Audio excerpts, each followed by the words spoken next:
get to dawn. Never gonna stop.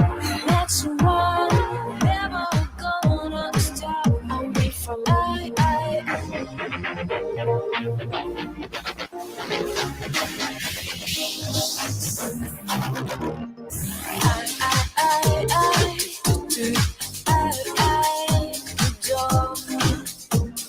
Check this out, boys.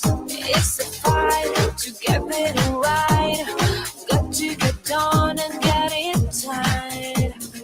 It's your it's your door. Never gonna stop. It's a fight to get it right. Got to get on and get it tight.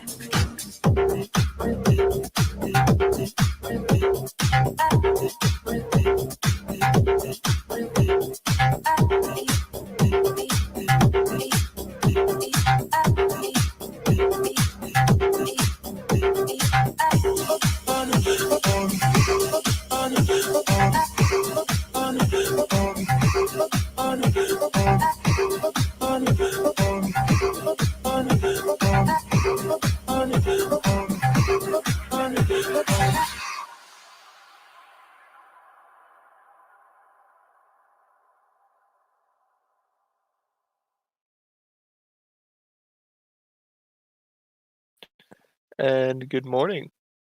We are back with the morning shows and going to try and keep the schedule up daily unless something comes up in the morning that prevents me from doing it. And with me, I have...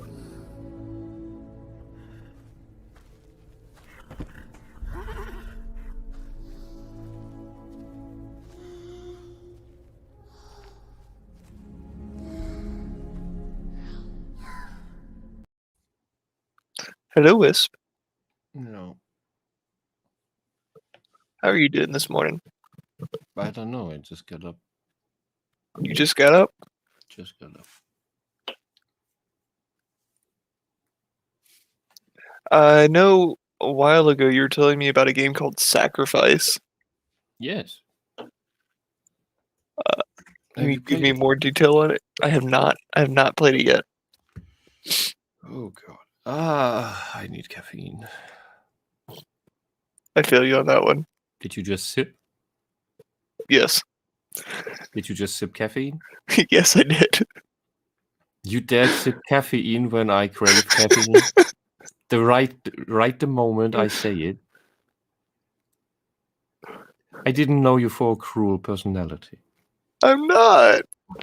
I'm sorry. Sip it again.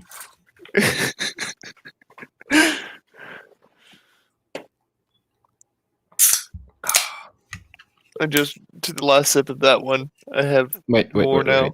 You have caffeine in a can? Yeah.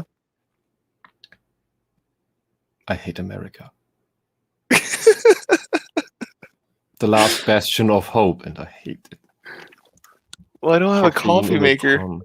I don't have a coffee maker, and that's the issue. Yeah, I don't either. But at least I have the decency to put some of this disgusting instant powder in a cup and put hot water on it and some milk.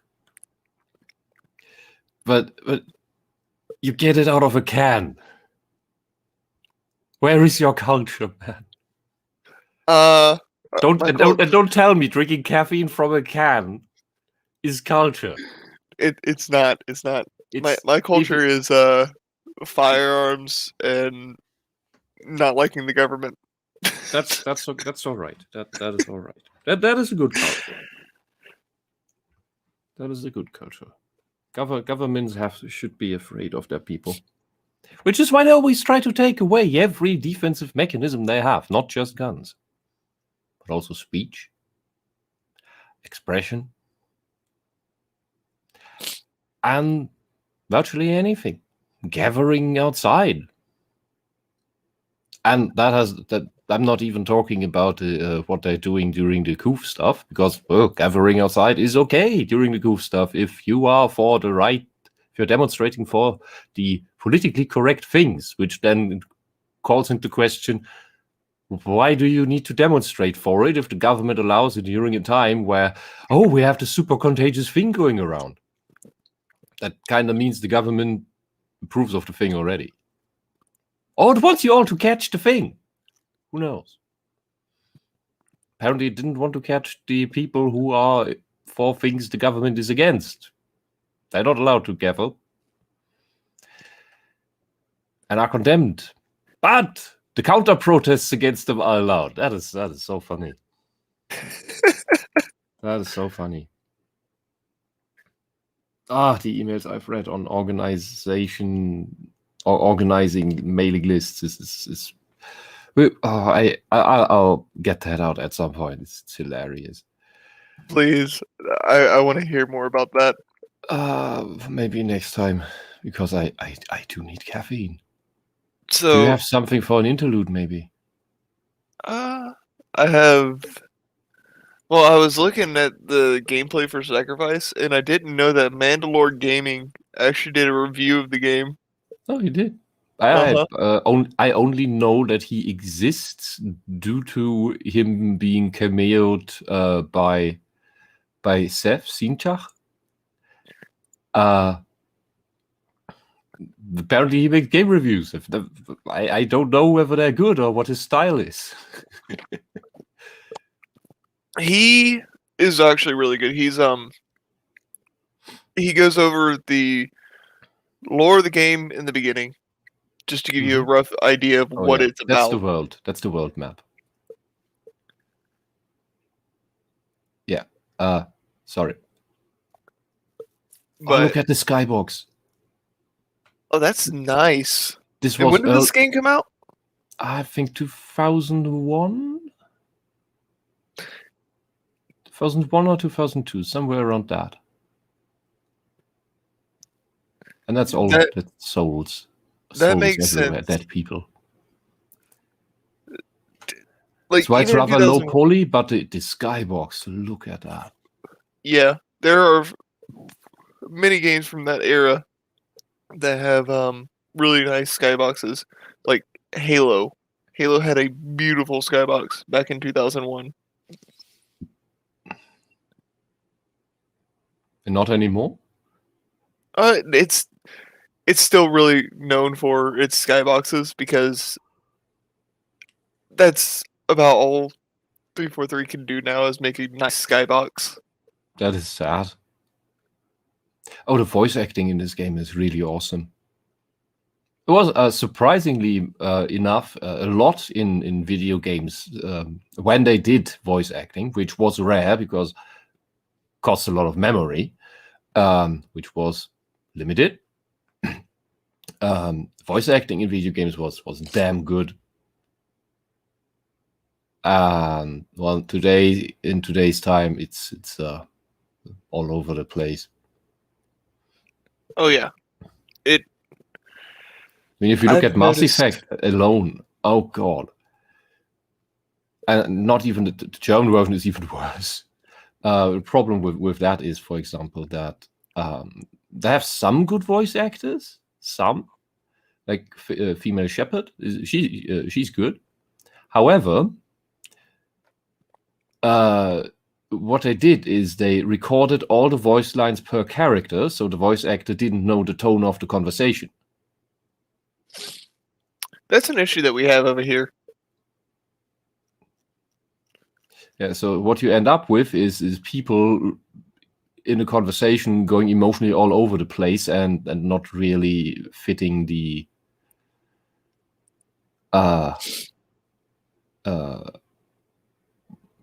situation and what's going on, and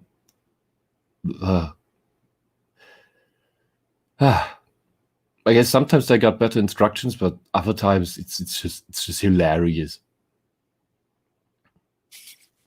Yeah, we have an issue of not. What's the word I'm looking for?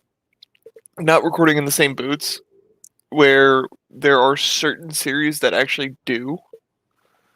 I do know that for TV shows that get localized. Konosuba is one of them, where they had all the voice actors in the room together recording the lines.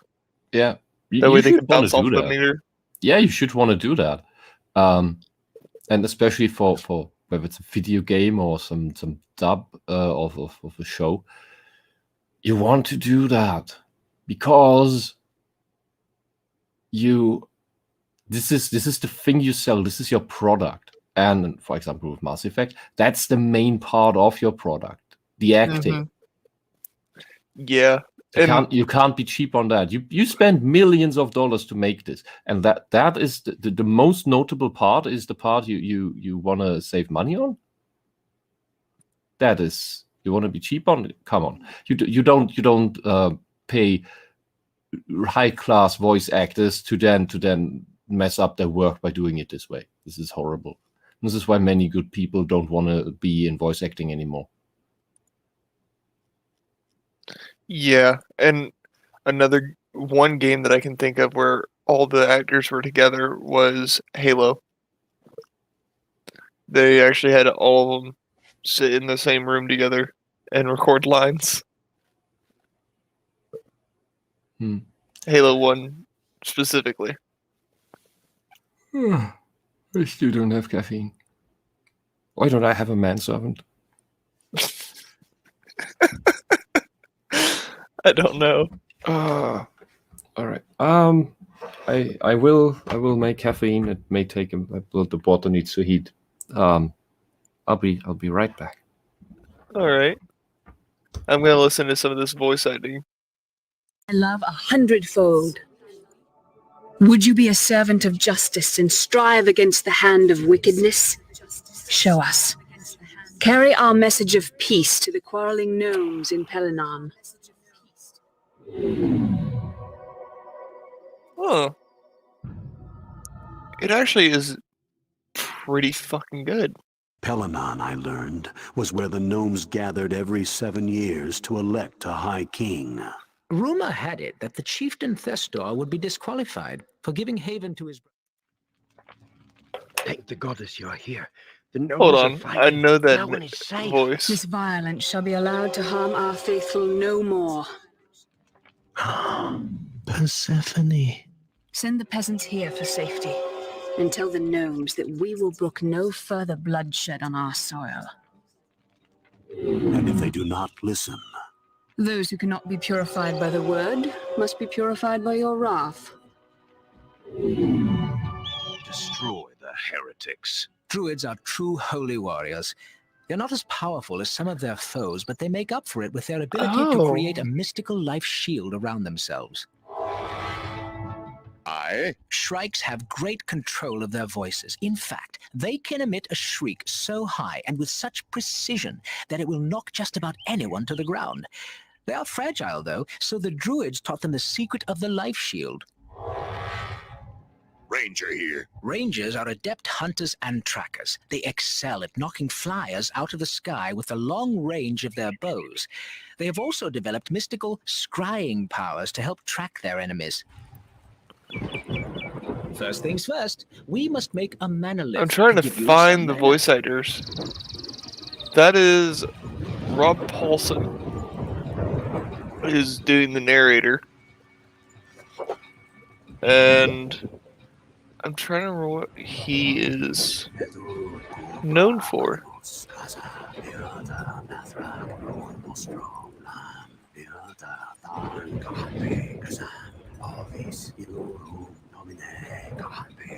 Good. Turns Now out Tim you Curry's do in a here. mana whore to transmit the mana to you. Of course, this was when Tim Curry was well known for being in video games.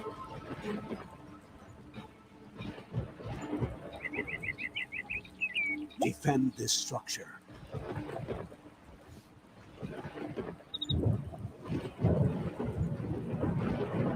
It's an RTS. I need to find this game. Is it on GOG?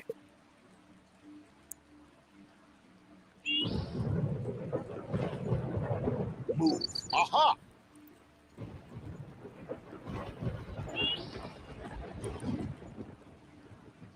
Enemy sighted. Let's see.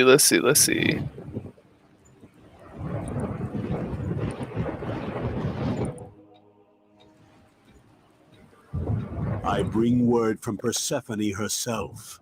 There is to be no more bloodshed. Let's Fine with see. me, but Thester brought charnel creatures with him. I'll stop when they stop. Let's stop them together. We've got some new objectives. Sometimes I'm trying to figure out how to. Why did you update? Attack in There my we are. sights. Your creatures are under attack. Your creatures are dying. Your creatures are under attack. Now, you see the blue soul? That's where one of your Aha! creatures died. Just walk into a blue soul to It collect is on. Target acquired. GG. Doom reporting. After you win a fight, it is a good idea to collect the red souls. Use the convert spell and target a red soul. Please protect us. Go, wait by the altar. You will be safe there. I'm with you. Let's see. So, the description of the game. So, Yeah. sorry, I could have told you all these things. I was listening Yeah. from afar. Yeah, go on. I was looking at GOG just to see if it had the game, and Yes, it it does. does. And it works on Windows 7, 8, 10, and 11. Really? Mm-hmm. Natively? Yep. That's great. There is a fan community that tries to update the game. They have a Discord. You invited me to that. Okay, good. Yeah, they're trying to get a hold of the code, but apparently the original code is lost somewhere. Someone had it, some secretary or something, and they had contact with her, but then it was lost anyway. Like, I don't know, maybe she put her dishes on it. I have no idea. It's the rough gist of what I remember. Bonjour, Johan. Oh yeah. What you missed of the voice acting is the introduction of the gods when you first come to their realm, where you have all the portals, and this game doesn't start with every god introduces himself. No. You come in and they just bicker with each other, and through that bickering with each other, you get to know their personalities. This is how you have a fluent introduction, an immersive introduction into it all. And only when you then walk up to their portals, they give you a little more a further personal introduction, talking to you directly, what they want to do and what they think of the others, and that they want to send you on the first mission. You can choose any god for the first mission. And it will, for the campaign, you will then get the units and spells of that god from that mission on. So you build together a portfolio through the gods. You can go with one god consistently all the time, or you can switch around between them. Some paths are closed for story reasons, like sometimes you don't get Charnel, the fire god. Oh wait, was that the death god? Charnel was the death god, I think. But that is because you can't. It's difficult to really write the whole story with where it diverts into a 5-path decision every time. Story's pretty good. Just so that way people know, the description of the game is: the holy war is over. The demons of Golgotha have been banished, yet the cost has been terribly high. The creator, god of the Philid, that's how you say it, right? The what? Philid? Philiad? It's spelled Fyllid. ID. Fill it. Yeah, probably. Dude, I've not played this game in over 20 years. The creator has been defeated, and the faith of the people has begun to wane. Petty squabbles among the 5 remaining gods has caused the land to split into 5 mystical territories, each at war with one another. Yeah, all that's left is a bunch of floating islands. Into this divided land steps a wizard, a man haunted by his past, whose choices will shape the future. Which god will he choose? Will he sacrifice himself to change this world for the better, or will what remains of this world be sacrificed for one god's glory? Yeah, it's a great story. It's a great story with choices. It in that sense, it has actual RPG elements. And I'm not talking about number stats, because in today's world, role-playing game is somehow defined as you have character stats that increase. That is not what a role-playing game is. By that definition, Diablo would be a role-playing game, which it is not. It's a hack and slash. Maybe it's an action adventure. It's not a role-playing game. Just because you have levels doesn't make it a role-playing game. It's decisions that form your character, and maybe the world that makes it a role-playing game. It's not necessarily that you can make your own lookalike character or a completely weird-looking character that makes it a role-playing game. That is an additional feature. It is simply that you have a story with choices that matter. That's my definition, and that is the definition we had in the fucking 90s, when we still cared about genre differences, and where lots of new genres came up, genre mixes happened, and we tried to categorize these things. And there is a point to making these categorizations, because we want to know, what the fuck am I buying? And if I like it, how can I get more? That is why genre definitions are important.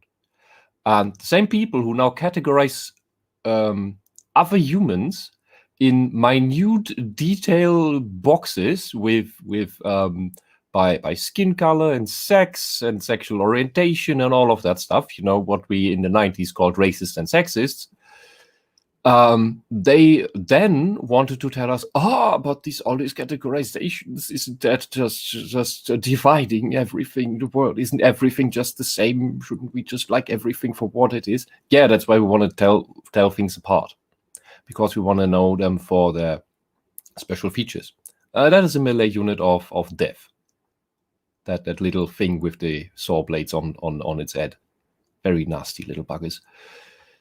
I got lost in thought again.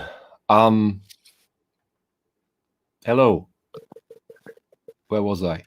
Sacrifice. Right. Yes. Yeah, great story. For multiplayer, you can choose different wizards that move in the strangest ways, just dancing around. There's a how do you call it drinnen in English? Drider. A female drider. A spider Tor. And they all have funny voice actors. It's great. So what you do in the game, the basic game mechanics is you are a wizard, you have spells, you can cast spells to do things like heal, fireball, speed up, and earthquake and tornado stuff. That's the high level end game shit that even changes the map. Like there's an earthquake spell where just there's a growing hole in the ground that just falls out, and then there's a hole in the map forever. Huh. And it's big. It's big. It's bigger than this altar here. I think it's from this altar to this pillar in the back. Oh, it's big. It's big. that is a big hole. That is game changing. Yeah, that kind of stuff. So you have your main altar that gives you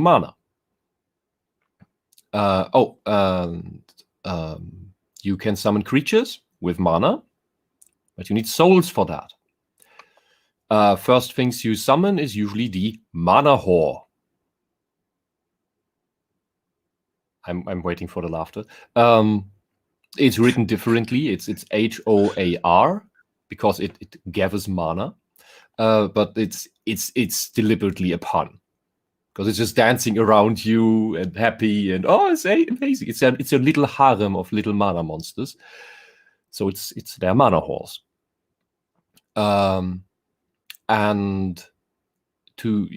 So you want more souls. Because with souls, you summon your melee fighters, your ranged fighters, your whatever weird stuff. The bigger creatures need more souls. And souls of your own faction are blue. You can just walk over them and gather them. Enemy souls, like this one, a heretic soul, believes in another god. So you just need to summon a witch doctor, that guy. And he then runs over with a giant syringe, slams it into the corpse to extract soul. That takes a couple seconds. And when he has done that, he runs across the map, physically runs across the map to your altar to sacrifice it there and convert it into a soul for your god, so that you can then use it to summon your own creatures. In bigger battles, it can be a bit of a hassle to keep summoning witch doctors on and on. That I found the a bit excruciating, to be honest. Because when you have a battle and there's like, okay, battle's over. There's 20 souls on the ground. I need to summon 20 witch doctors. Oh, God. That is the only bit annoying part. However, it is vital that you do this because that deprives the enemy of souls. Because the enemy wizard, if he's still alive, so if you die, you don't. If your hit points reach 0, you're not actually dead. You just go ethereal. You're a ghost.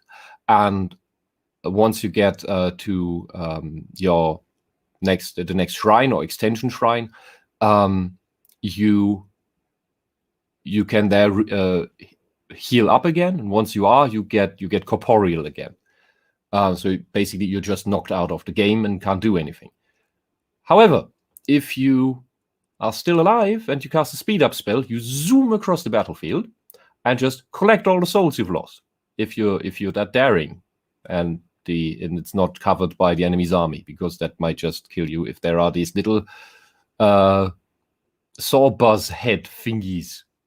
Man, they're nasty if they get close. And the soul conversion, it takes time. And this guy, this witch doctor, only has like 1 hit point. So you prod him like in Worms, a little poke. And he dies, and the soul is on the ground again. I think the monster revives even. The monster revives? I think either the soul just drops to the ground or the monster revives. I don't remember exactly. Witch doctors, you should only summon them when it's really safe, because you don't want the enemy's army just popping up again by a convoy of witch doctors being knocked over. Yeah. This is Death God land. Pew! You know he killed the poor villager. This is the Death God's land? Well, it's corrupted. You're playing against a wizard from the Death God.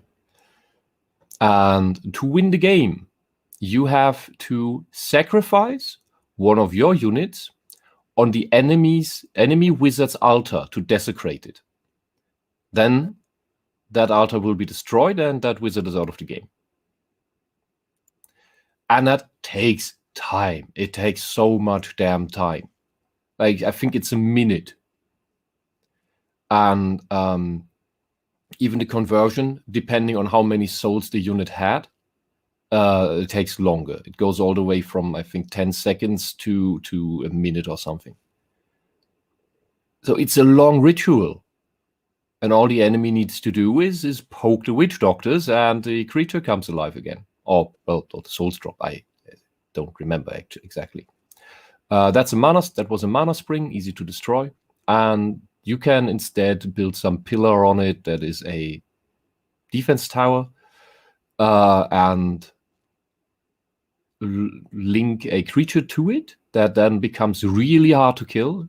It becomes a guardian. It's the same unit as before. It just has super increased stats.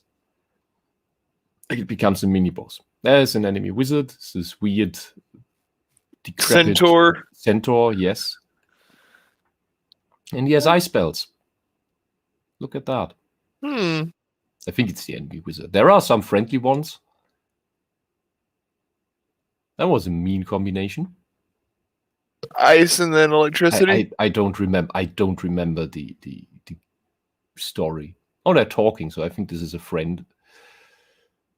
This is so long ago. I love the meshing. So that's the basic game mechanics of the game, and in multiplayer it just gets all over the place, because this is one of the rare genre mixes of third-person action game with RTS elements. Yes. The only other notable one is Brutal Legend by Tim Schaefer, which sadly was, if you ask me, unfinished. Oh, yes. I remember playing Brutal Legend whenever it came out and thinking, wow, there's a lot not to do here. Yeah, and games like that, games like Brutal Legend, should have had a much longer story, and it would have been easy to write, honestly. Because it had two other factions beside the metalheads, the demons with their death metal, and then you had the goth people, kind, whatever, with their respective units, and they were really creative units. Like the goth unit people had this little baby carriage in Tim Burton style that was spewing crap, like it was a ranged unit. Really, really insane stuff.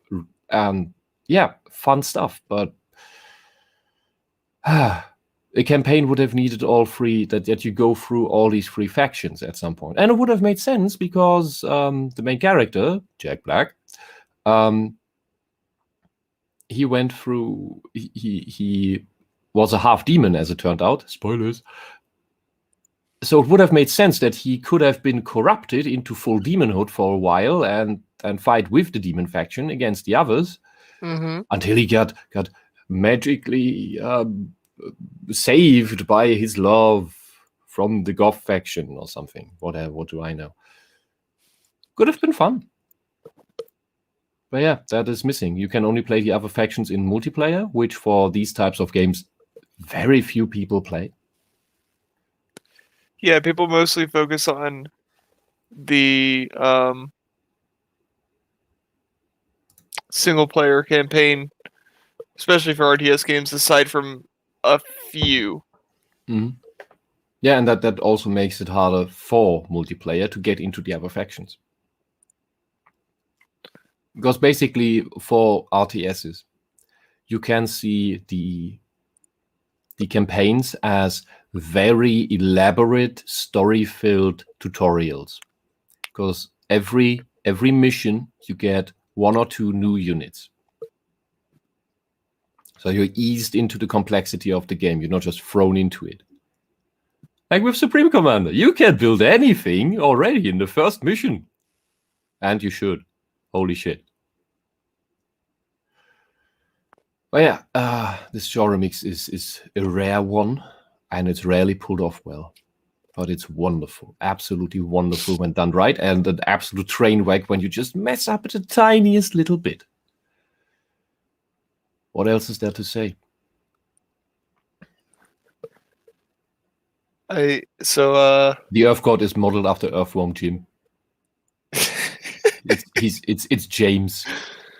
Oh my god, that's great. His name is James. He's a very chill dude. So I'm buying the game right now. He gives you dragons. He gives you dragons? He gives you dragons. Oh man, I cannot wait. And earth-shattering spells, which would easily destroy your own army if you're not careful. Yeah, it's great. So it's on GOG, and it's only $10 right now. Oh, that is very affordable. And this was the golden time of gaming.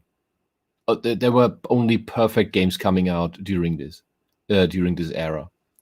The first Total War, Shogun, came out. Deus Ex came out. This was the time of Baldur's Gate. Baldur's Gate 2, for that matter. Planescape Torment, which also went under the bus because the marketing was horrendously bad. One of the best written games ever made. It just looks atrocious.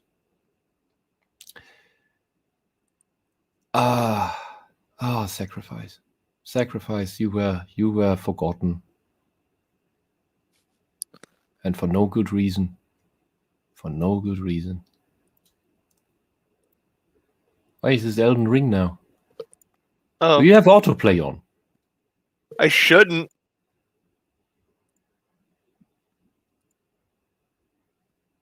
Let's see. Is this Shiny. the Shiny. opening again? It's the opening again. It's like everybody's only got the first 20 minutes. Oh, the game gets hard later on. Seriously. This is I had times when I was just a kid then. This game is hard. I think he's playing multiplayer. Yeah, this is multiplayer. Okay, so we get to see some multiplayer action then. Yeah. I never figured. I have to admit, I never figured out how the multiplayer really works because you level up during the game somehow, which unlocks more abilities. Huh. You can put them together before the game. He's adding some AI, I think. 2 AI.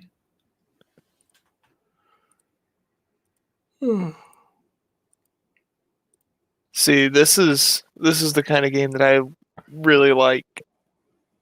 Is mainly RTSs these days. Okay. So this is. I thought you could put together your portfolio. He's just putting. He has just plain gods spells, like all is Persephone, all is Stratos. So he starts. This is his first little. You're dropped right before your first mana source. There's one right next to your temple. Huh. So, and yeah, that's a mana whore. That's another mana whore. And I usually played with 4 mana whores. I think they do have diminutive returns, and there's a point where, well, do you want another mana whore, or do you want something to actually fight the enemy with?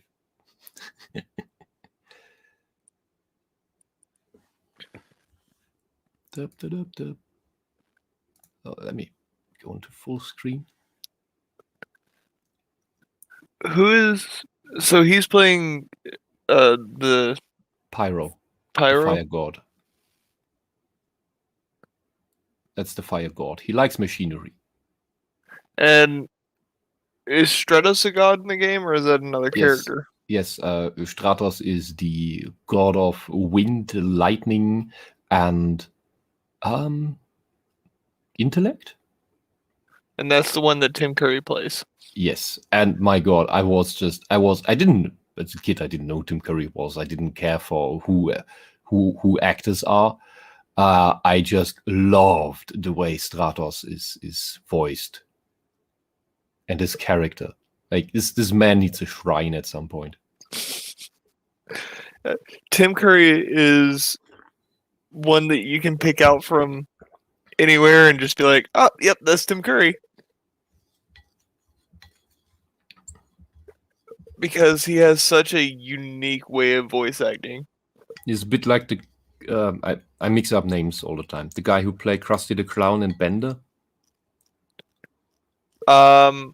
Was that DiMaggio or Rodriguez? That was DiMaggio. Good man. Good man. Oh, I was also the actress for the German voice actress for Marge Simpson. She was also insanely good, and she could do this because she had a very raspy voice. It fit Marge so well, especially when she did this. And Oh, all her yeah. family does it. All her family does it. It's great. And it's a pity she died many, many years ago. And the replacement they got for her was a young comedian actress. And well, you have big shoes to step in. So here you see it's a floating island because there's a hole in the island. There's the other wizard. Oh well, his units. That's a bigger one. No, that's the actual wizard. Ha! Huh. So it's difficult to figure. It always depends. Do you want to kill the wizard first or its units? So when he's away from his units, it's of course he's an easy target. It's a prime priority target because after that he can't heal his units anymore if he's dead-ish. Looks like he's running away. Yeah, and abandoning his units, which is great. Ah, he's back. So yeah, you can go into melee. I guess the AI isn't that big because now he's dead. Oh yeah, and when you're incorporeal, I think you turn invisible for the enemy. Not sure. And look, these are actual projectiles. They can miss. I love this game even more. It's so hard to find a game that the projectiles can miss. Even today. Yeah, look, and oh, if you did this with modern effects, oh my god. But I think this style. There's something about games with today outdated graphics that, due to them not being hyper realistic, makes them more immersive somehow.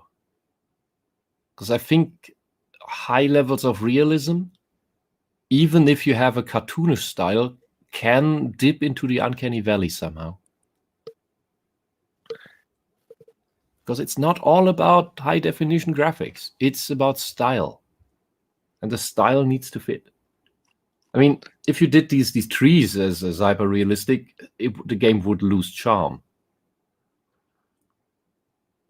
Yeah. I like the look of the game. You Yeah, can tell it's a that big magical land. it is, and the art direction for it is honestly unique. And the character designs too. Yeah, they just went all out LSD. I don't think this is Psychonauts level. Okay, didn't that come out around that time as well? The first Psychonauts game? Mhm. First Psychonauts game came out in 2005. Okay, so it's a bit later. All right, Majora's Mask was also 99, I think. Mm-hmm. And this one came out in 2000. Mm-hmm. Sacrifice did. Yeah, that was the end of the 90s. It is an absolutely breathtaking era for video games. And it's the limitations in graphics that made that. It forced people into game design, into the actual game design. And it's what we back then already always saw with EA sports games. All they did was graphics updates. Better graphics, better graphics, better graphics. But graphics don't make your game. Not really. Your graphics today will be outdated in 2 years. What you need, and it worked for the time that we went from 2D games to 3D game to fully 3D games. There's this new thing, this completely new feeling of playing a game. Okay. But then you just add better graphics, better effects. That's nice to look at. I mean, first Halo was that, had it come out when it could have come out on PC. When it did came out on the Xbox, it was already outdated. And other games had done the things that Halo more or less invented. Because they saw the trailers and thought, we can do this too. Anyway, what did I want to say? Right. So if you are limited and can't just dazzle people with graphics, you will look at the game design, and you should always start with what game do you actually want to make?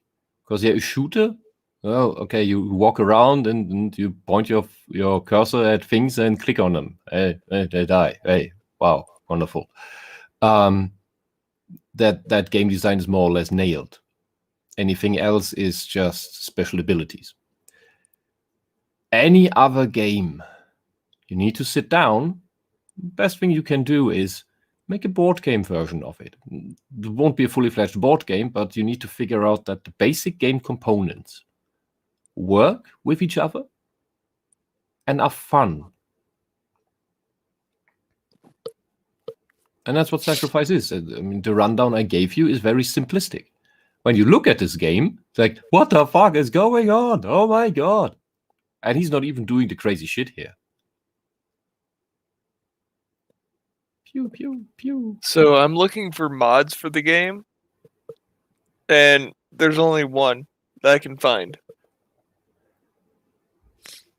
And it is one that adds 12 more story missions. Wow, what? Yeah. And the God of Light. Okay. That's the only mod that I can find for this game. Well, it's a niche game, so mod community will be very small. And older games, they were not necessarily mod friendly. I remember there was a multiplayer mod for Deus Ex. That was brilliant. That was seriously brilliant. And they could have added that. They could have it not officially. They didn't, because they thought, oh, this is weird. Oh, we don't even know how to balance this. Oh. You had one of the few shooters where in the multiplayer, the fan-made multiplayer, you didn't need to rely on weapons. You could just go full hacking and stealth. Just hack security turrets and stuff. And plant proximity mines everywhere. Was great. It was all on abilities and the implants you chose beforehand. That is an interesting way of making the game. Oh yeah. And such shooters were extremely rare back then. So I think I would be surprised if there was any other like it. It's also why I liked Command & Conquer Renegade a lot. First for the setting. Secondly, because in the multiplayer, well, first off, it was one of the few games where you could enter vehicles. And I mean, today that's a normal thing with all the Battlefield games. But Renegade was one of the few ones where that was even possible. And in the multiplayer, you had classes that if you had the money, you could switch class to another unit and then be that unit from the Command & Conquer universe. And that was great. It was great fun. It wasn't just a shooter. It had many different ways you could play it. You could be an engineer and repair shit. Yay. And I always used an engineer when I went vehicle. Because then I could repair my vehicle. That's why I had money to buy giant vehicles. Because I didn't let my vehicle die. I loved my vehicle. I usually ran around either in an Orca or a stealth tank. Because those things tend to not die if you use them properly. You know how you kill infantry with a stealth tank? How? You run them over. They don't see it coming. I mean, if it's a stealth tank, why not? Yeah, I mean, you if you know what to look for, and that's what I liked about the stealth tank, you can spot a stealth tank. And there are people who were insanely good at that. And if you run someone over, if you do damage, if you bump into someone, your stealth flickers a bit for a second.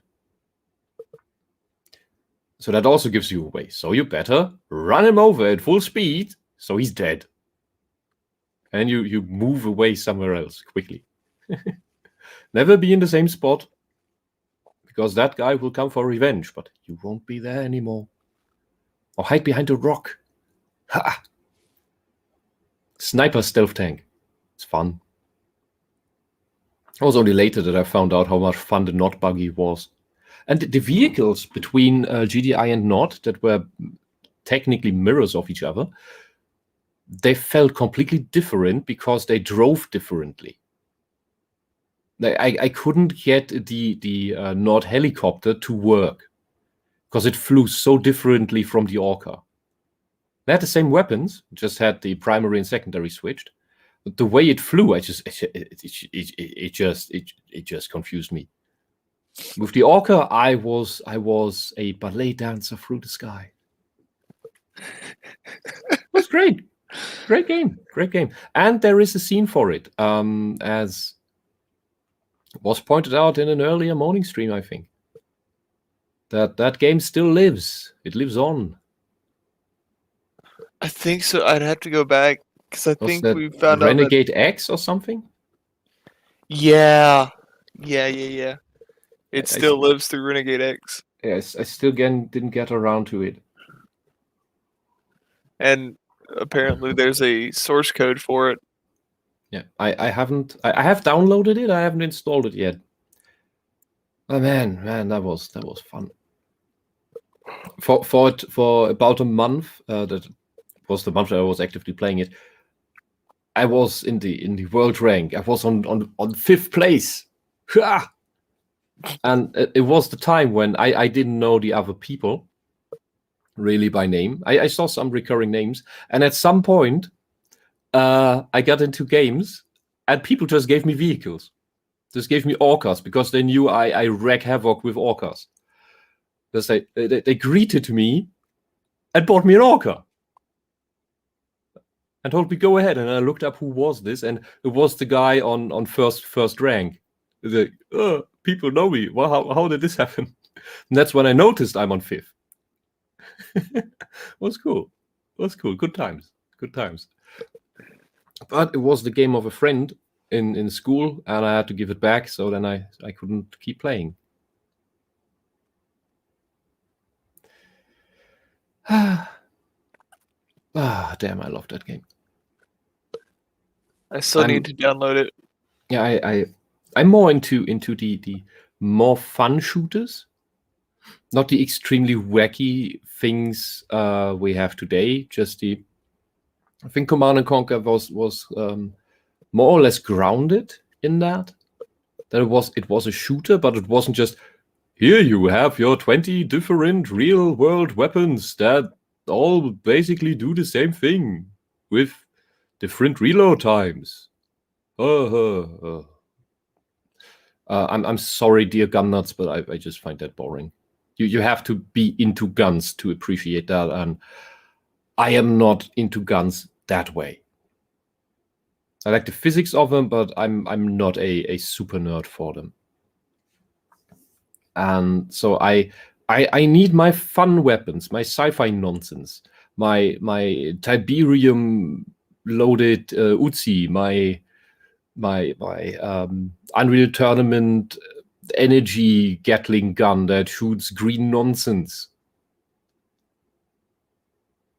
And alternatively can shoot a green beam of nonsense. Or the original energy rifle. That was just cool. Fight this a meter long blue beam across the battlefield. It was cool. I love that. I love these kinds of weapons. And one day we might have them. Maybe one day. Will that be a good world?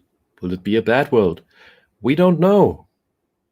It will probably be a world of mega corporations, like in RoboCop, and well, technically we're already there. But if I look at the things Boston Dynamics makes, it's part of me is, oh my god, this is amazing technology, and the other is, oh my god, this technology will destroy humanity. Like the moment we have weaponized police robots, freedom is over. Freedom is over. No. We have robots. Dude, I don't even trust the fucking Roombas. You know what the fucking Roombas do? They make a map of your house Yeah, you know what they do with that map? and they send it over to their company. Yes. You know what happens if you have a Chinese Roomba? You're gonna have a bad time. Yeah, it sends it to China. Oh, but what do I care if China has a map of my apartment? Yeah.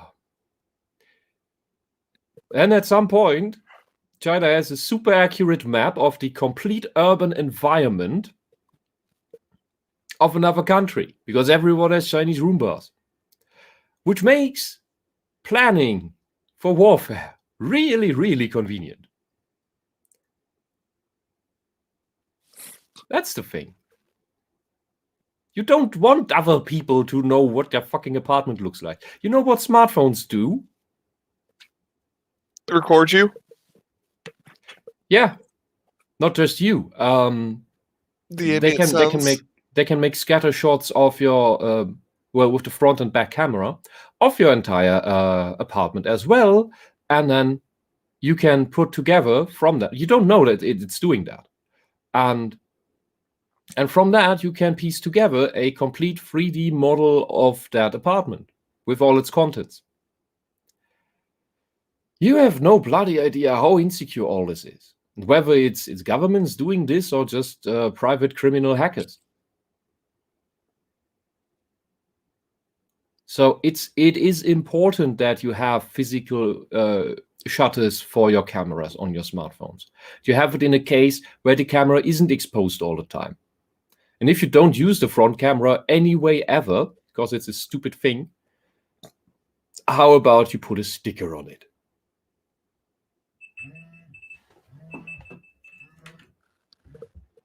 That was my... What? Stop it. Stop it. Freedom has been altered. It does not alter further. Boston Dynamics Vader, probably. Yeah. Part of me would love to work for that company. The other is just, oh my god, I need to destroy this company. Good morning. Even if they only want good things, it's this kind of, what if we slam these atoms together? So much energy we can get out of this. We can solve the energy problems of the world. And someone else gets the idea, if you slam these atoms together, lots of energy comes out and it goes boom. Oh, look, it's a giant sky beam. What is that beam? I don't remember. It looks awesome. It looks like the little guy is getting targeted by everything. I think that's the other wizard.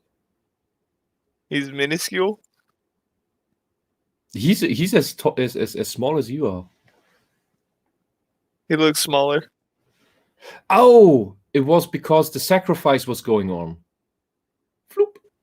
And he's dead.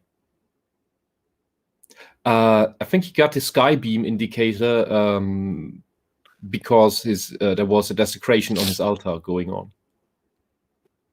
No, there's the other. There's a witch doctor. Yeah, he's carrying the unit. And what happens? Yes, the unit's alive again. Hua. This is a big one. That's at least 2 souls. They can go up to 5 souls a unit. And they take forever to summon.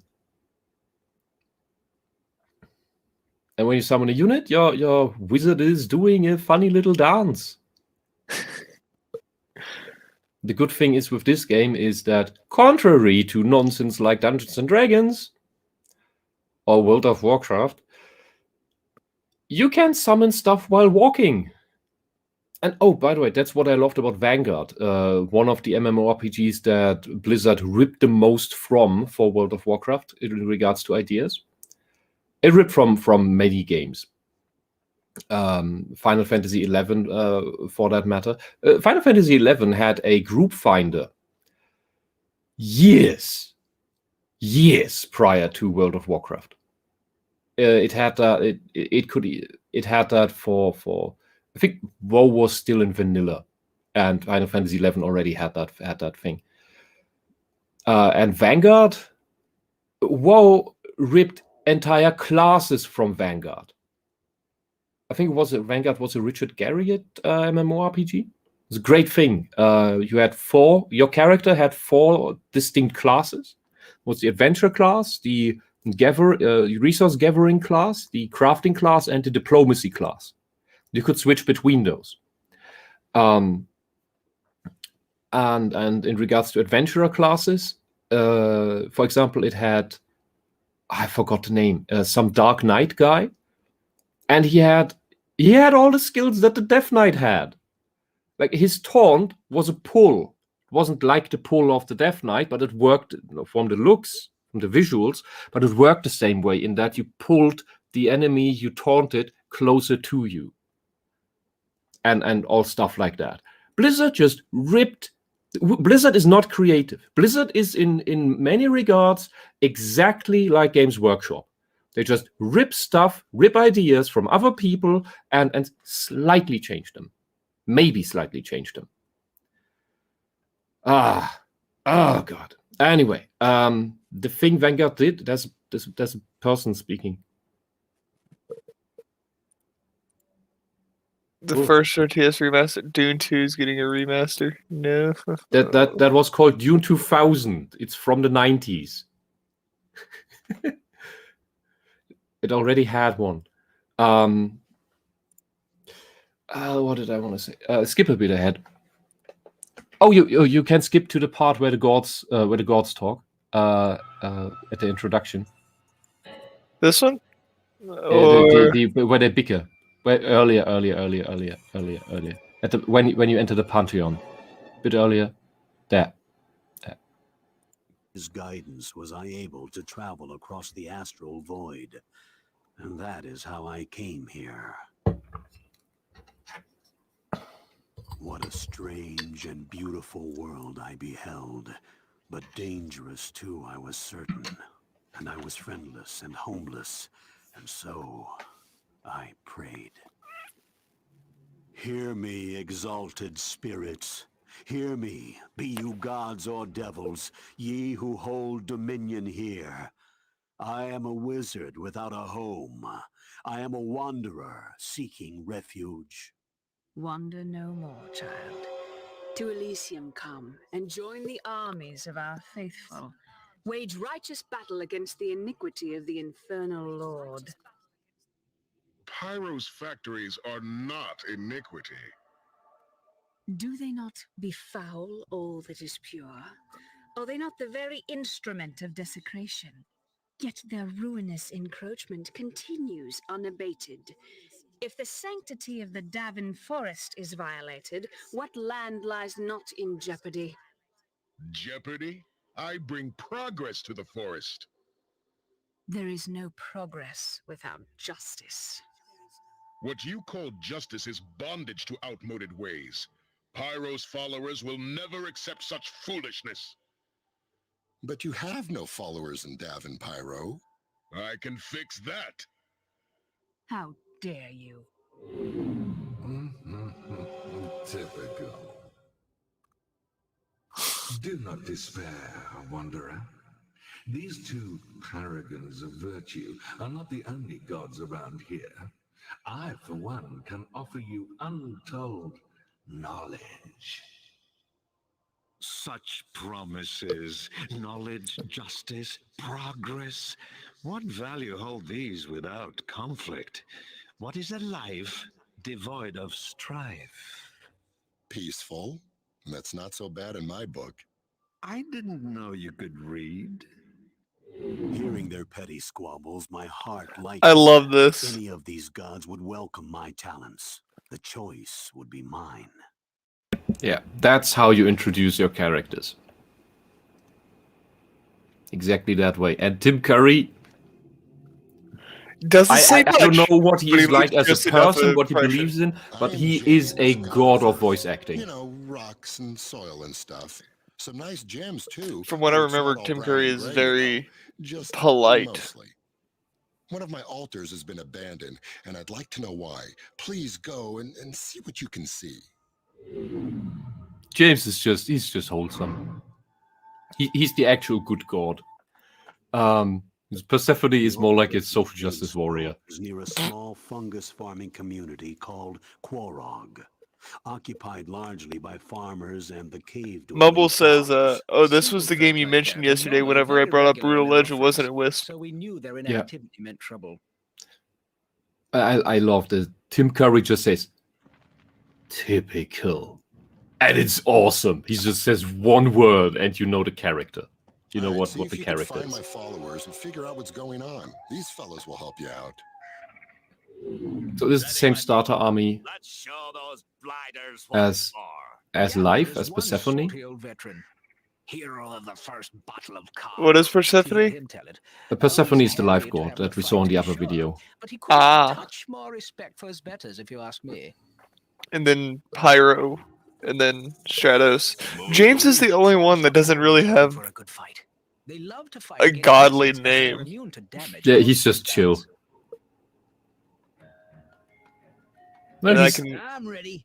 Able to launch out I can't pronounce the other god's name. great at taking down Pyro? flyers. No, Of course, they're not tough enough. the one that starts with a C.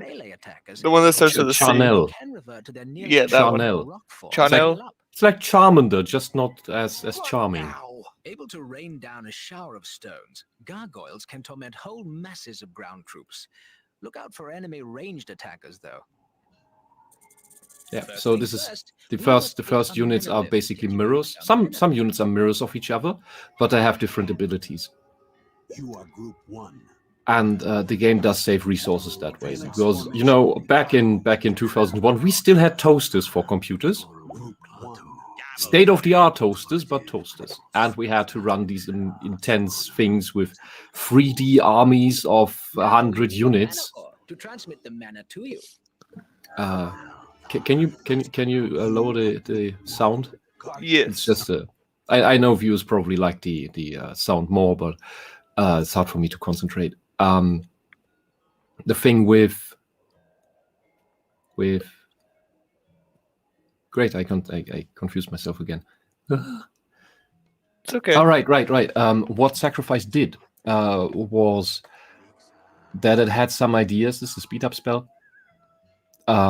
Of how to mitigate we have 100 units on screen that kills every computer. They solved that with some tricks. I remember that from old interviews with the developers, where the game just uses somehow it only counts one unit of a type against memory. So if you have 5 mana horse, it's to the system as if you have only 1. I don't know how they did it. It's just what I remember them saying. And they had example videos where they put 3 of the flyers into the sky with dev tools, and then just went with the brush over it and had 20 on the screen, and the frame rate was the exact same. And that was breathtaking. So the technology of Sacrifice is quite amazing. Huh.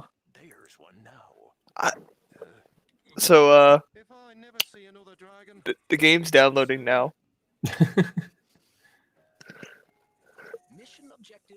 Yeah, and as you can see, the first missions are completely different. Like in Persephone, it's right away a battle between her and Pyro. No, her and Charnel, the death god. And here it's, farmers are plagued by dragons. Oh. It looks like the And it's not that you can switch between the campaigns of the gods. It's one progressive story. So the next is mission 2 of everyone, or it's a mission path, if you will. It's a campaign path that you choose on what to do. You can betray your gods and then return to it later, and thereby have a different spell book. Like you have units from this god and other units from that god, and so on. It's great. And he's actually chanting the spells by saying Latin words. That's a key detail that you don't see a lot anymore. Nox did that. That was an action adventure by Westwood. Went a little under the rug. I think it got it's not super amazing, but I think it got forgotten unjustifiably. It had 3 campaigns, 1 per class. James, you're here. I just want some peace and quiet. Can you protect us? Same beginnings and end. Where can I find the dragon? Same beginnings and end? Well, you start the same and you choose your class by going, I go to the Warriors Guild, or the Summoners, or the Magicians. We'll stay back here. Mission objective completed. Or did you choose that before the game even started? That doesn't matter. I only played the Warrior and part of the Magician. The Summoner was weird. And so it was top down, and it was one of the few games of that kind that went with viewing. I don't know what you call this. Viewing lines, where everything that you cannot see is covered in shadow. So your character's always in the center, like in Diablo, but every corner that you can't look around is covered in darkness. So as you walk around, the shadows flicker across the map. And I really like the magic effects they had for that game. Westwood could do creative stuff. They just fucked up the Tiberium games quite often. Which is really sad, because that is one of the things they're mainly known for. Like the magic missile spell in that game, it was doing nice. It wasn't just directly flying at the enemy. It was going in a bit of a zigzag, and it could bounce against walls. Like if you did it in a closed corridor, the magic missiles first spread out, but since there's a wall, they start bouncing like pool billiard balls. It was really cool.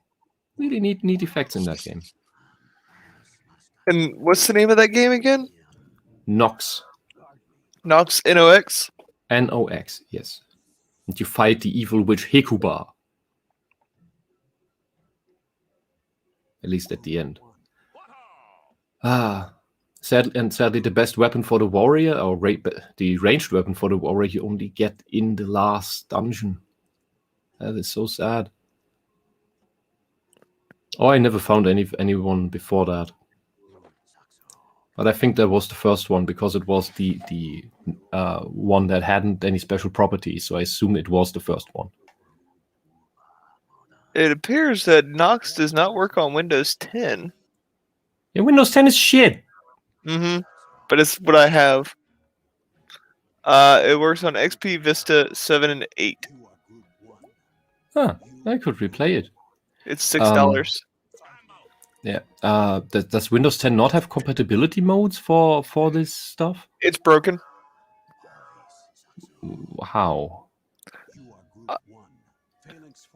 Whenever you try to go into compatibility mode, it only works on certain things.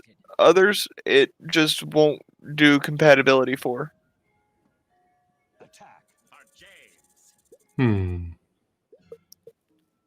That is stupid. Microsoft, you have millions of dollar things. Why can't you get your software straight? We only keep using your fucking operating system because of video games. Because it's the most successful in the video games. And Wine is catching up. You know, the Windows emulator for Linux that allows us to play games on Linux. that were made for Windows. If you can't get your bloody operating system compatible with old video games, people will move away from it. Which I would be fine with, to be honest. But I mean, the only reason I have fucking Windows on this machine is because of video games. It's the only reason. Because you don't need Windows for anything else. Office stuff, Linux stuff is pretty good. If you've ever used LibreOffice, which was a fork of OpenOffice, what do you still need a Windows Office suite for? You don't. Same goes for most other things. Who the fuck rings my bell at this point? I didn't get a message of anyone. Anyway, it's probably the mailman. Who's abusing me again. So fuck that. I didn't order anything. I'm not people's door opener. But yeah, the compatibility mode for Windows 10 is broken. Because I found that out whenever I was trying to play Jedi Dark Forces. Mm-hmm. And the way that game runs is it uses your frame rate to move you. So the faster your frame rate, the faster you move. Oh, one of those games. Yeah. So you need a frame rate cap. You need a frame rate cap, and I tried to set it back to I think it was XP, and found out that nope, you can't do that. XP's broken. Vista's broken. There is no frame rate cap for Dark Forces now, and I just run around at the speed of light. Oh, that is sad. That is sad. Yeah, everyone, write nasty letters to Microsoft and tell them to fix the compatibility mode, because we're only using the fucking operating system for video games. There's no justification for Windows in this day and age except video games. And in part they know that. Because so much is DirectX locked. That's why I can't play Sea of Thieves with you.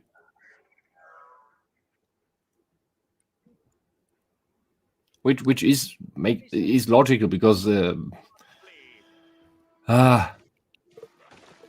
requires stuff that only the current DirectX can do with that fancy water.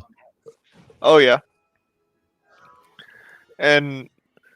But why do I need a higher level Windows for that?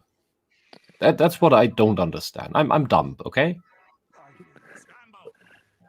The only reason that it needs the new Windows is because the new Windows is the only one that is compatible with DirectX 12. Yeah, but why? Why is it that? I don't want your shitty bullshit tile UI nonsense crap with new security holes and shit. And you're giving it these upgrades for free anyway, so what the fuck's the point?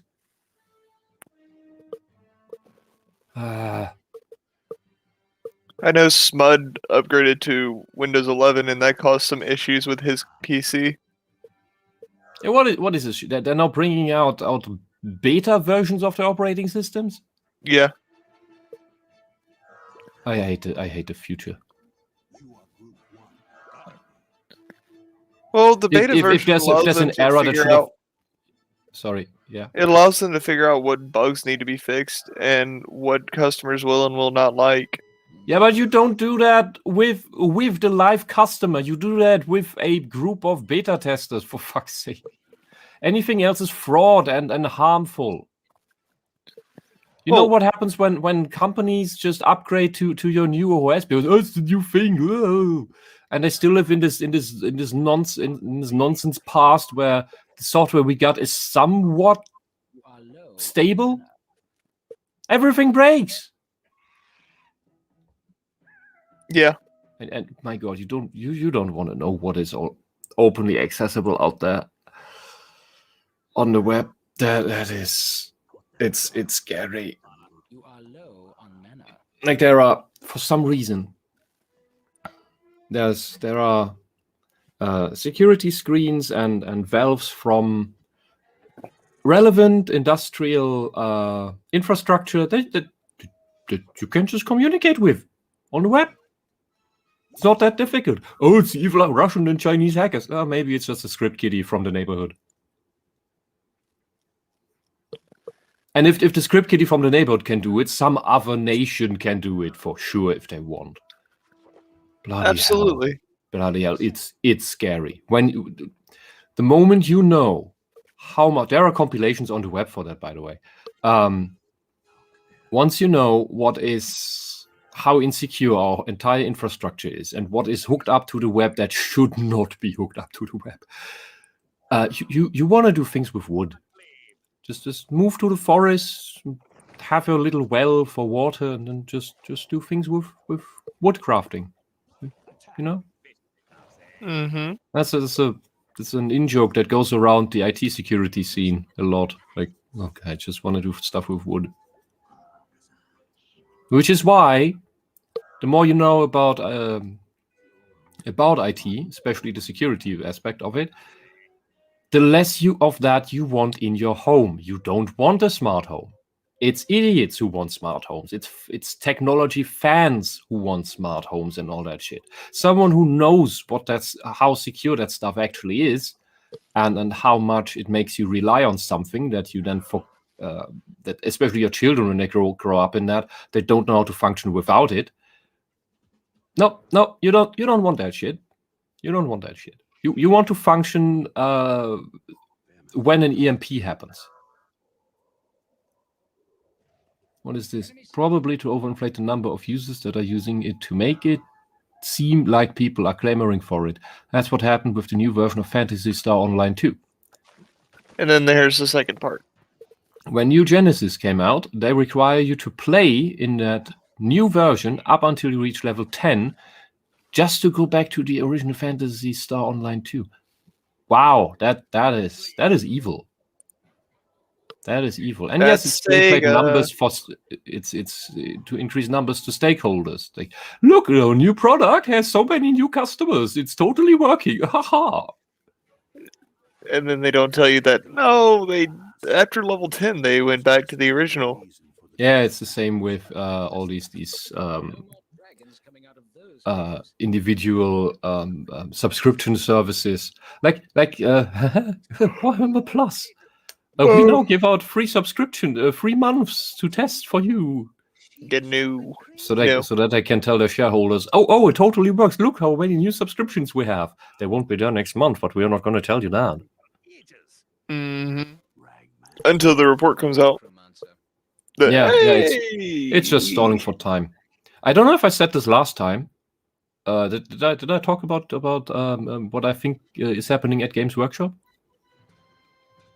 I've been hearing things. I just haven't looked into it.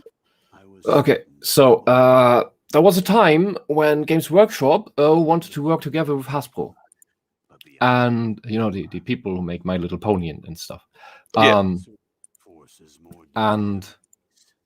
Hasbro turned them down. And the Warhammer license, it can be lucrative if used right. Games Workshop doesn't seem to know how to do that right, except for selling the plastic crack to its own customers, which they know is a losing battle in the long run, with the whole 3D printing becoming more and more easy for your general customer. And they are 3D printing themselves, which is no surprise, because you do that for prototyping. Simply, mass production you still do differently. So the mass production with 3D printing is stupid because it's slow and costs more. Casting molds is always the better way to mass produce. But that aside, for the individual customer, it is of course cheaper because you're just producing one unique model per unit, for example. So that would be cheaper for you if you make your own army, because it's not a lot of units. If you create thousands, 10,000s. You need to cast that. You can't 3D print that. Anyway, a bit off topic already. So for some reason, and I don't know the exact background there, Games Workshop got a new guy on the board, an ex-Hasbro CEO thingy board guy. And we want to listen to the dialogue because it's sorry, it's confusing me. It's this autism thing where I can't concentrate. There you go. Thank you. So Games Workshop gets the Hasbro guy on the board, and ever since then they make really weird business decisions and go away from their general approach to things. Now they focus more on what the things that Hasbro does: merchandise, like plushies and cutifying Warhammer and Warhammer for kids, which is the grim dark universe for kids. They make kids books in which the world doesn't work as it should, because kids in the Warhammer world, holy shit, you don't want to be a kid in the Warhammer world, and it's a 40k world that I'm talking about. That is not a fun place, and it makes no sense because the characters there, they would be just killed. These kids would be killed for heresy. Like the Mechanicus kid that is inventing stuff.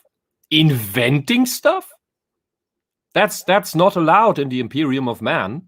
That is heresy. Fucking hell. Where they fight against a Necron. A Necron. These things are nigh unkillable if we're being honest. Their weapons disintegrate things. Just like that. It's just bullshit. Anyway. So Games Workshop is going into this weird new direction. The whole grimdark thing is supplanted by going into Mary Sue style rewriting of stuff. Like we're getting hope in this world now with this Primaris stuff and other things. And if you ask me, yeah, the Space Marines, the figures, they weren't in proportion to the other units. Yes, they were too small. However, you could have just said, we want to do this new style. I hope you like it. You don't need to justify the models being bigger with some story nonsense. I'm getting lost in details. So Games Workshop is getting to an all-new style of approaching their own license. Part of that is this Warhammer Plus thing, where they now do their own media production. Oh, you need to do stuff with this. Oh, great! Do your own media production and enforce your IP harder. Your intellectual property, enforce it harder. And so they make their fans hate Games Workshop even more by Games Workshop destroying fan creations, shutting down fan creations. Like Astarte? Yeah, they bought that guy off. Which the guy loved to, he wanted to, but man, they haven't done anything with him. No, he is animating stuff. And you can see that in some of the animation movies. You can see his style of the how details are done, how movements are done, how special effects are done. He has great sense for timing. But he probably won't be working much on Astartes itself. That aside, they started this whole media thing out of the wazoo with nothing pre-produced. Like, if you start such a special service, you have to have a backlog of stuff that you can release on schedule. Instead, it's first it was we update on Wednesdays. You get a new episode on Wednesdays, and then it changed to most Wednesdays. That's not how you do that. Yeah, and there's barely anything on that service. I'm sorry. Anyone else would call this fraud. What it is incompetence. Games Workshop has been pushed into this, probably by this Hasbro guy. That's my assumption. And they're losing money on it, which is no wonder, because this is a huge endeavor that you should be planning out 3 to 5 years in advance, and not just break over your knee. It doesn't work the way they did it. So what I think is, this is deliberate, not by Games Workshop. They're not the smartest guys in regards to business decisions. We've known that for decades. But that this Hasbro guy was planted there by Hasbro to weaken Games Workshop's position and eventually break it so much that they can buy them out.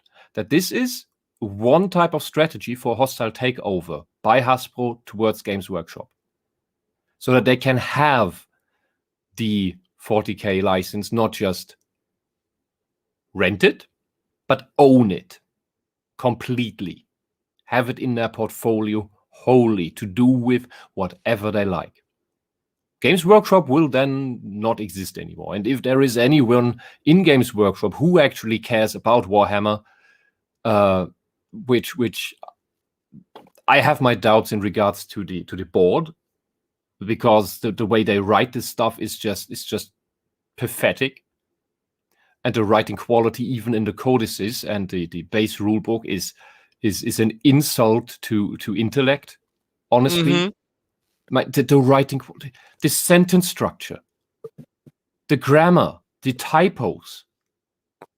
It's blatant non-caring of the works that they've been doing for years. Yeah, and even the content. It's just the base rule book is basically half the rule book is explaining all the factions and sub-factions, and it is basically just every sub-faction is explained with magical in-universe words that are not explained. At the same time, and this is especially bad for the Eldar, which they renamed Eldari, and what's the other one? Inari? No, that's another faction. And they interchangeably say Eldari, which is the entire race, and the good sub-faction, which were the Eldar. And it's just, what the fuck are you talking about? Are you talking about the same thing? This is Warhammer. Games Workshop is for a couple of years now is trying to get let's get new people into this franchise approach. And if you write your stuff like that, it's cryptic, it's incomprehensible, and most of these texts for all the sub-factions it can basically be summed up as, I don't actually know what they do. They're just name dropping stuff.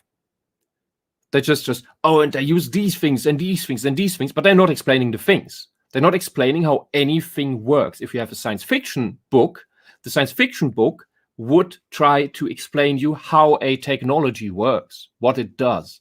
These don't. They're just name-dropping unit names and the stuff they throw across the battlefield. And you can sum everything up, every sub-faction as, oh, these are the worst things, and they're the most amazing things, and they're the most dreadful things. And every sub-faction is that. Every sub-faction is the most dreadful, most amazing, most brutal, most gruesome. That's all it says for 100 pages. Like, I'm sorry, this is nonsense. And my God, the localization. I have the German one here. And my God, it's like Google Translate that somebody added typos into. I'm not kidding. There are letters missing, or the wrong letter in a word. And it reads like Google Translate, or maybe worse. I'm not sure. Because the grammar in part is the literal one-to-one English to German. And you can, the commata are set in wrong places. Like this has been written by someone who is not capable of the German language, at least not to a degree that requires actual writing. A person may be able to write a letter, but not translate a book, not write a big text. Not possible, not write stories. I haven't looked up who are the names of the localizers, but man, I am so pissed reading through this. It's insulting, and in part you can notice this with simply the sentence structure alone, where oftentimes the adjective is put at the end of the word. you can do this in English, and it sounds okayish. There are very few German sentences where this is okay to read. Most times, if you put the adjective at the end of the word in a German sentence, it sounds tacked on. Like it's blah blah blah blah blah blah. Like, this is not a sentence. It's not how German works.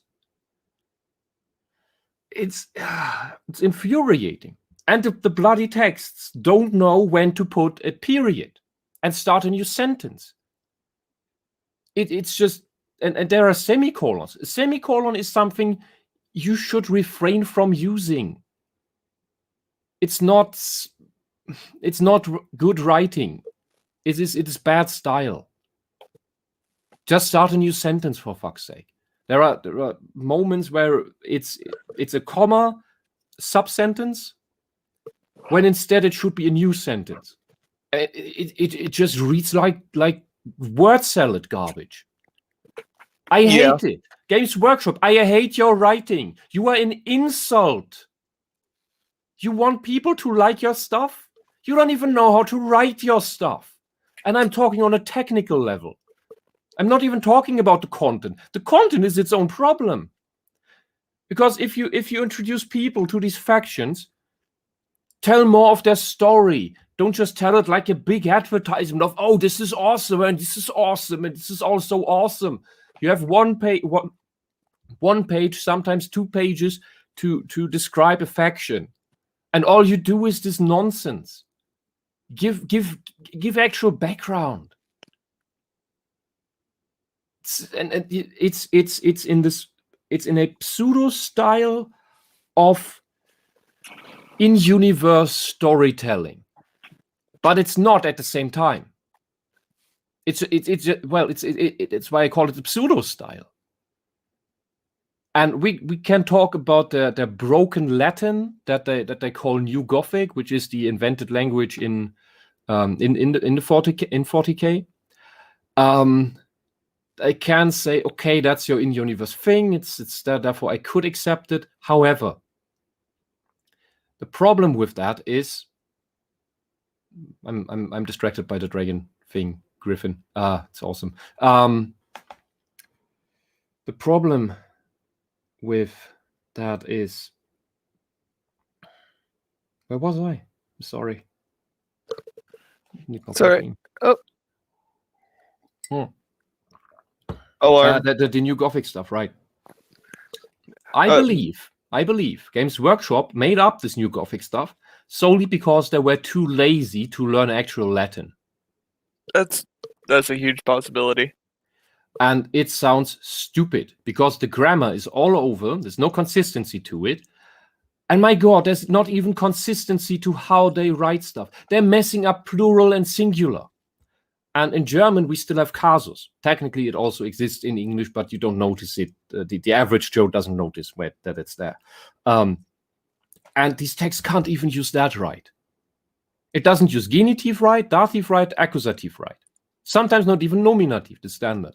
And it's just a mix all over. Whoever translated this shit is not capable of the German language, probably had a D in German. And they want $60 for this crap. No, Games Workshop does not deserve your money. Because they do not care about their own quality of work. Not even because of any other business practices. They do not care to make a quality product. They do not even care about their own lore, about their own stories. They do not care about whether it's presentable. And yeah, okay, Blizzard ripped off a lot of Warhammer Fantasy and 40K.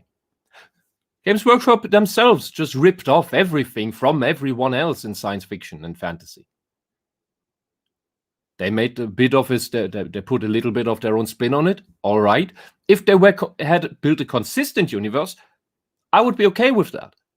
But they're not even writing in a consistent manner, and it's just sloppy writing, a lot of it. And Well, Blizzard isn't much better than Games Workshop, if we're being honest. At least they made quality games back in the day that ended with the Warcraft 3 expansion, the Frozen Throne, if you ask me. They made it aesthetically more pleasing, and until then, they had a more consistent and believable world and story. That I do give them. That's not the case anymore, but hey, back then that was still good. And I'm done with my rant. And oh my god, I went overboard with the time with you. I'm sorry. It's all right. It needed to be said about Games Workshop, honestly. I like aspects of 40K. I love the Necron and that idea. It's a nice spin on the undead.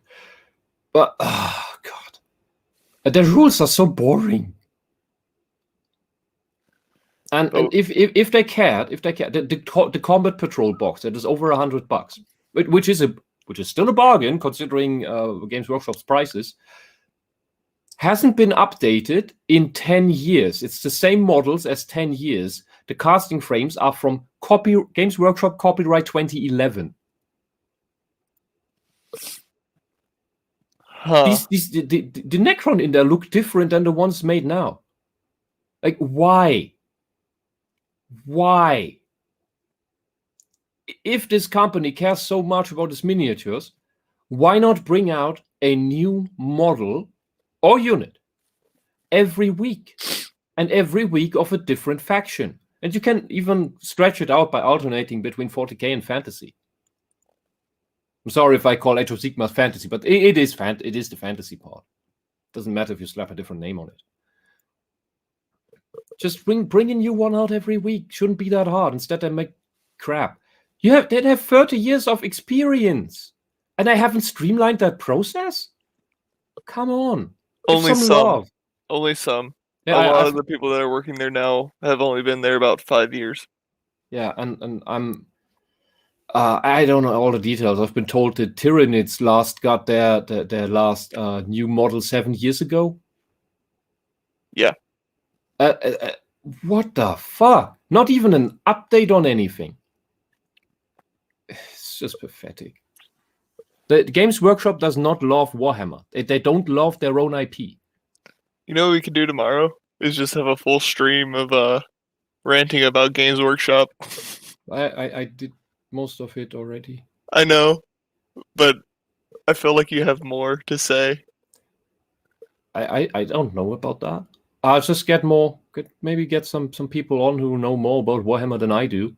Mm-hmm. Because I got into this pretty late. I'm just baffled by it. I mostly needed something to do while I'm trapped in here. I'm gonna see if Law is available tomorrow, or since he's very big on Warhammer. Mm-hmm. If he doesn't have class. But we do gotta close out here because I gotta get ready for work. Yeah. All right. It was good talking to you this morning. And I have Sacrifice now, so I'm gonna be playing that probably in the afternoon if you don't have a stream that you want to do. Oh yeah, sounds great. But I will see you later. Yeah, have a good time. And everyone else too, have a good day. Have a good one, everybody.